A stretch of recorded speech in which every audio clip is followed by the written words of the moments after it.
دوسری اور آخری بات یہ ہے کہ نکاح کو ہمارے دین نے نکاح کو آسان رکھا، بلکہ حدیث میں آیا ہے کہ سب سے بہترین نکاح ہوا ہے جو خرچ کے اعتبار سے بہت آسان ہو۔ آج ہم لوگ دیکھ رہے ہیں کہ نکاح میں لاکھوں کروڑوں برباد کیے جا رہے ہیں، اڑائے جاتے ہیں، کوئی گاڑی کے نام پہ اڑا رہا ہے، کوئی پٹاخہ کے نام پہ اڑا رہا ہے، کوئی باراتی کے نام پر اڑا رہا ہے، پتہ نہیں کیسے کیسے لوگ اپنے پیسے کو ضائع کر رہے ہیں، برباد کر رہے ہیں۔ ایک ایک پیسے کا حساب اللہ تعالیٰ کو دینا ہے، اور شادی جو ہونی چاہیے ہمیشہ سادی ہونی چاہیے۔ ایک چھوٹا سا واقعہ سنا کے بات ختم کر دوں۔ اللہ کے نبی صلی اللہ علیہ وسلم کے پاس ایک عورت آئی اور وہ اللہ کے نبی صلی اللہ علیہ وسلم سے نکاح کرنا چاہتی تھی، لیکن اللہ کے نبی صلی اللہ علیہ وسلم نے اس عورت کو کوئی جواب نہیں دیا۔ وہاں پر ایک صحابی موجود تھے۔ صحابی نے کہا کہ اے اللہ کے نبی صلی اللہ علیہ وسلم، اگر آپ کو ضرورت نہیں ہے تو اس عورت سے آپ میرا نکاح کریں، اس عورت سے میرا نکاح کرا دیجیے۔ اس سے ایک بہت اہم نقطہ سمجھ میں آتا ہے کہ اگر لڑکے کو شادی کی ضرورت ہے، نکاح کی ضرورت ہے، تو اپنے گارجین سے کہہ سکتا ہے، بجائے یہ کہ وہ حرام کاری کا ارتکاب کرے، گناہ کا ارتکاب کرے، زناکاری کا ارتکاب کرے، جیسا کہ آج لوگ کر رہے ہیں۔ اگر ادب کے دائرے میں لڑکا اپنے باپ سے، گارجین سے، ولی سے کہتا ہے کہ میری شادی کرا دیجیے، جس میں کوئی حرج کی بات نہیں ہے، کوئی شرم کی بات نہیں ہے۔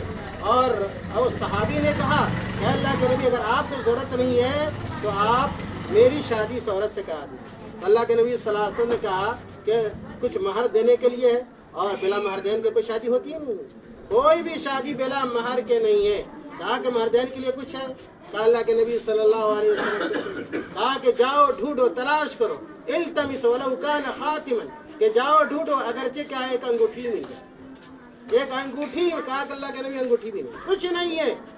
تو کہا کہ کیا قرآن کی کچھ صورتیں یاد ہیں؟ کہاں فلاں فلاں فلاں فلاں صورت یاد ہے؟ تو اللہ کے نبی صلی اللہ علیہ وسلم کہا کہ انہی صورتوں کی بدولت اور عوض میں ہم تمہارا نکاح اس عورت سے کریں۔ لیکن کتنی آسان شادی، آج لوگوں نے شادی کو مشکل بنا دیا ہے۔ شادی کرنا لڑکے والے کے لیے بھاری پڑتا ہے، سب سے زیادہ کیا ہے، لڑکی والے کے لیے بھاری پڑتا ہے۔ اور لڑکی کی شادی میں لڑکی کا 1 روپیہ خرچ نہیں ہوتا، نہیں ہونا چاہیے، لیکن آج لڑکے والے کے گھر کی تمام ضروریات یہ لڑکی والے پورا کرتے ہیں، جہیز کی شکل میں، اور تلک کی شکل میں، فلاں کی شکل میں، سامان کی شکل میں، فرنیچر کی شکل میں۔ یہ ساری چیزیں جو ہے نا غیر شرعی چیزیں ہیں، ان کو ختم ہونا چاہیے۔